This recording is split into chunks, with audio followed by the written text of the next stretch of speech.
बिस्मिल्लाहिर्रहमानिर्रहीम। मेरा नाम है डॉक्टर सैयद मकबूल हुसैन और मैं हूं आपका खैर ख़्वाह। आज हम एक ऐसे टॉपिक के साथ हाज़िर हैं जो बहुत ही प्रैक्टिकल है, आपके लिए भी फ़ायदेमंद है और मेरा जो स्टाफ है, जो मेरे हॉस्पिटल में, मेरे क्लिनिक में मेरे साथ काम करता है, उनके लिए भी हेल्पफुल है। आज का टॉपिक ये है कि हमने जो ब्लड प्रेशर चेक करना है वो कैसे चेक करना है, वो क्या प्रोटोकॉल्स हैं, वो क्या चीज़ें हैं जिनके बारे में आपको पता होना चाहिए कि आप ब्लड प्रेशर चेक करने से पहले वो चीज़ें जानते हैं तो आप अच्छे तरीके से ब्लड प्रेशर चेक कर सकते हैं। वो ये रहा है कि जो इवन कि मैं कहता हूँ कि हमारे जो हॉस्पिटल्स के अंदर भी लोग काम करते हैं वो भी ब्लड प्रेशर की एक्यूरेट मेजरमेंट नहीं ले पाते, जिसकी वजह से साफ ज़ाहिर है कि पेशेंट की मैनेजमेंट भी सफ़र होती है। और आप लोग जब घर में ब्लड प्रेशर चेक कर रहे होते हैं तो उसमें भी फिर मसले मसाइल आ रहे होते हैं। जब आपको सही तरीका नहीं आ रहा होता तो आप जो है रीडिंग कोड कर रहे होते हैं डॉक्टर के पास जाके, वो एक्चुअल नहीं होती, जिसकी वजह से आपकी जो डोज एडजस्टमेंट है ब्लड प्रेशर की मेडिसिन की, उसमें भी प्रॉब्लम्स आ रहे होते हैं। आज हम मुख्तसर सी बात करेंगे कि ब्लड प्रेशर चेक कैसे करना है, उस क्या क्या चीज़ें हैं जो आपके दिमाग में होनी चाहिए ब्लड प्रेशर चेक करने से पहले। पहली बात तो ये है कि जब हॉस्पिटल में पेशेंट अगर आता है और आके वो ब्लड प्रेशर जब आपने चेक करना है उसका, तो आपने पहले थोड़ी सी उसकी ब्रीफ हिस्ट्री लेनी होती है। ब्रीफ हिस्ट्री में आपने उससे पूछना है कि उसने पिछले आधे घंटे के अंदर कोई कॉफ़ी तो नहीं पी, चाय तो नहीं पी, कोई एक्सरसाइज करके तो नहीं आया, सिगरेट स्मोकिंग करके तो नहीं आया। अगर ये सारी चीज़ें, इनमें से कोई चीज़ भी वो करके आया तो आपने ब्लड प्रेशर उस वक्त फ़ौरन चेक नहीं करना, क्योंकि इन चीज़ों से ब्लड प्रेशर वक्ती तौर पे बढ़ जाता है और जो रीडिंग आती है वो सही रीडिंग नहीं होती। तो वो आपने पेशेंट को वेट कराना है आधे घंटे तक। ये चीज़ें जो कॉफ़ी, चाय, सिगरेट्स, अल्कोहल और एक्सरसाइज ये ना की हो पेशेंट ने। जब पेशेंट आपके पास आ गया, 5 मिनट के लिए पेशेंट को रेस्ट पे होना चाहिए। कोई एक्सरसाइज करके ना आया, 5 मिनट की रेस्ट होनी चाहिए। तो अगर आपके इन्वायरमेंट में रेस्ट करके आया तब भी ठीक है, अगर वो इस अंदाज से आया है कि वो रेस्ट पे ही था, गाड़ी में आया है, तो भी ठीक है, यानी वो 5 मिनट की रेस्ट होनी चाहिए। फिर जब पेशेंट आके बैठता है तो उसका पोस्चर बड़ा अहम है। पेशेंट का पोस्चर ऐसे होना चाहिए कि पेशेंट बैठा हुआ है, उसकी बैक जो है वो सपोर्टेड है, बैक जो है वो सपोर्ट में लगी हुई है और उसके आर्म्स जो हैं वो भी सपोर्टेड में। हवा में उठा के ब्लड प्रेशर चेक करने से वो ब्लड प्रेशर की रीडिंग जो है वो सही नहीं आती। आपने उसको रेस्ट पे रखना है और ये जो आर्म है इसका लेवल जो है वो होना चाहिए पेशेंट के जो हार्ट है इसके लेवल के बराबर। इस मतलब जो आर्म है और जो हार्ट है इसका सेम लेवल होना चाहिए एक्यूरेट मेजरमेंट के लिए। फिर जो है कफ़ बड़ा अहम है कि जो कफ़ आप लगा रहे हैं पेशेंट को, जिससे आप ब्लड प्रेशर चेक करते हैं, वो कफ़ जो एक तो कफ़ है उसके अंदर ब्लैडर होता है, ट्यूब सी होती है उसके अंदर। तो वो जो ट्यूब है उसको आर्म का 80% एरिया कवर करना चाहिए, यानी उसका साइज़ ऐसा होना चाहिए कि वो 80% आर्म का एरिया कवर कर रहा हो, ना तो इससे ज़्यादा कर रहा हो और ना इससे कम कर रहा हो। अगर साइज़ में फ़र्क होगा कफ़ के तो उससे ब्लड प्रेशर की रीडिंग ऊपर नीचे आती है। तो साइज़, कफ़ का साइज़ बहुत इंपॉर्टेंट चीज़ है, इसके बारे में लाजमी आपने ये चीज़ देखनी है, बॉदर करनी है। जब आप ब्लड प्रेशर पेशेंट का चेक कर रहे हैं तो आपने भी नहीं बोलना और पेशेंट ने भी उसके दौरान गुफ्तगू नहीं करनी। गुफ्तगू करने से रीडिंग्स ऊपर नीचे हो सकती हैं। जब पेशेंट बैठता है तो बाज़ का क्रॉस लेग्स के साथ बैठता है, क्रॉस लेग्स नहीं करनी, बिल्कुल वो कंफर्टेबल बैठा हो, क्रॉस लेग्स के साथ ना बैठा हो। चेक करने से पहले करना क्या है कि आपने सबसे पहले ये जो आर्म पिट है, ये यहाँ पे ब्रेकियल आर्ट अंदर वाली साइड पे अगर आप हाथ रखेंगे तो आपको पल्स फील होगी। ये ब्रेकियल आर्टरी की पल्स है, ये आपने पहले फील कर लेनी है, क्योंकि इसी पॉइंट के ऊपर जहाँ पे ब्रेकियल आर्टरी की पल्सेशंस, पल्स नब्ज़ महसूस हो रही है, इसी पे आपने स्टेथोस्कोप रखनी है।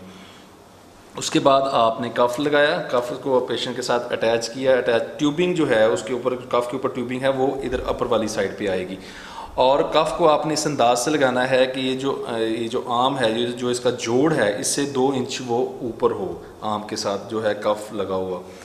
फिर आपने उसको जब आपने इन्फ्लेट कर दिया, इन्फ्लेट करने के बाद पेल्पेशन के ज़रिए आपने ब्लड प्रेशर पहले मेजर करना है। पेल्पेशन आपने उसको कफ़ को इन्फ्लेट कर दिया, उसके बाद हाथ जो है वो रेडियल आर्टरी के ऊपर रखा, आहिस्ता आहिस्ता उसको डिफ्लेट कर रहे हैं और यहाँ पे चेक कर रहे हैं कि कब उसकी नब्ज़ आनी शुरू हो जाती है। जिस पॉइंट पे जाके उसकी पेशेंट की नब्ज़ आनी शुरू हो जाती है वो उसका सिस्टोलिक यानी ऊपर वाला ब्लड प्रेशर है।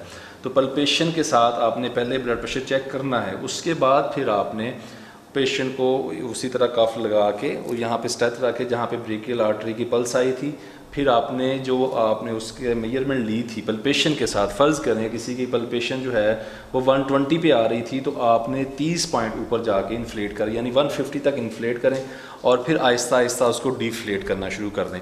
और ये जो डिफ्लेट करना है बिल्कुल स्लोली करना है, आहिस्ता आहिस्ता करना है, ताकि आप जो है मेजरमेंट एक्यूरेट पिक कर सकोगे किस पे जाके पॉइंट्स पे जाके वो आ रही है पल्सेशन, और वो जो साउंड आ रही है पल्सेशन की, और किस पॉइंट पे जाके वो एग्जैक्ट ख़त्म हो रही है।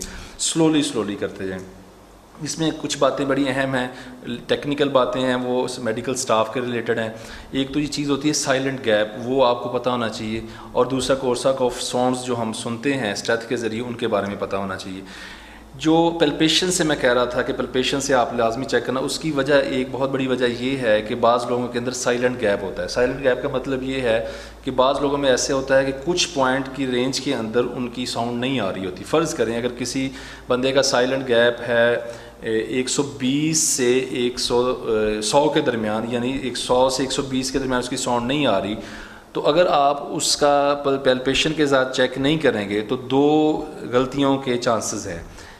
एक चांस तो ये है कि हो सकता है कि उसका सिस्टोलिक 150/90 उसका एक्चुअल ब्लड प्रेशर है, और उसकी साउंड गायब हो रही है 100 to 120, तो आपने 150 ऊपर वाला ले लिया, और 120 पे आके जब गायब हुई तो आपने डायस्टोलिक 120 ले लिया, आपने उसकी रीडिंग ली 150/120, जो कि गलत हो गई। दूसरी गलती ये हो सकती है कि आप जो है उसका सिस्टोलिक ले लेते हैं कि 120 से 100 के दरमियान वो गैप है, तो आप उसका सिस्टोलिक ले रहे हैं 100 से आप सिस्टोलिक ले रहे हैं और डायस्टोलिक जाके नीचे वाला ले रहे हैं, तो दोनों ये गलत रीडिंग हो जाएगी। तो साइलेंट गैप को अगर आपको पता होगा तो आप पल्पेशन के ज़रिए लाजमी ब्लड प्रेशर चेक करेंगे। दूसरी बात है कोर्साक ऑफ साउंड्स, वो भी टेक्निकल बात है, वो मैं अपने जो मेडिकल के रिलेटेड लोग हैं उनके लिए अर्ज़ करना चाह रहा हूँ।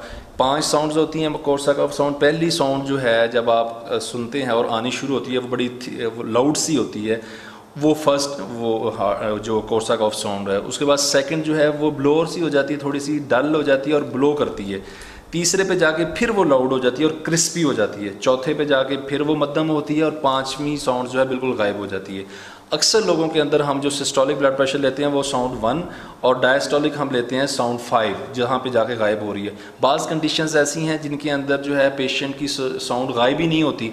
एओर्टिक रिगर्जिटेशन एक ऐसी कंडीशन है कि पेशेंट की साउंड गायब ही नहीं हो रही, एंड तक 0 तक आ रहे हैं और साउंड वो चलती आ रही है, तो ऐसे पेशेंट के अंदर डायस्टोलिक रीडिंग जो होगी वो साउंड 4 होगी, यानी जिस पॉइंट पे जाके साउंड मध्यम हो रही है वो उसका डायस्टोलिक ब्लड प्रेशर होगा। तो ये आपको पता होना चाहिए।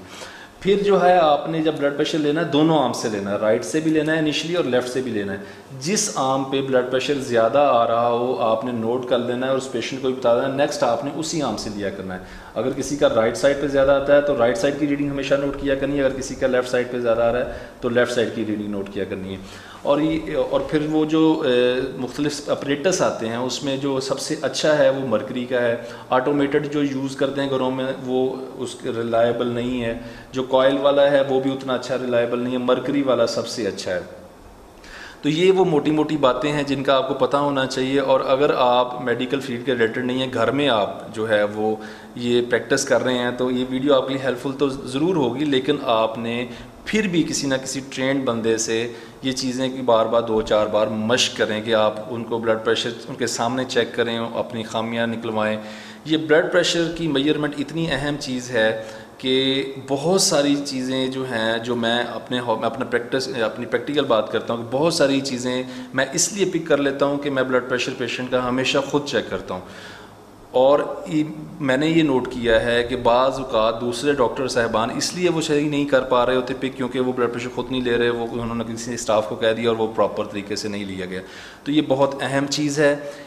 इस वीडियो को आपने बार बार सुनना है और मेरा जो स्टाफ है वो भी बार बार सुने, और इन चीज़ों को आपने इम्प्लीमेंट करना है। सिर्फ सुनना नहीं, इम्प्लीमेंट करना है। ये चीज़ें अगर आप इम्प्लीमेंट करेंगे तो इंशाल्लाह ब्लड प्रेशर की मेजरमेंट ठीक आएगी। आज के लिए इतना ही, नेक्स्ट वीडियो के साथ फिर हाज़िर होंगे। शुक्रिया।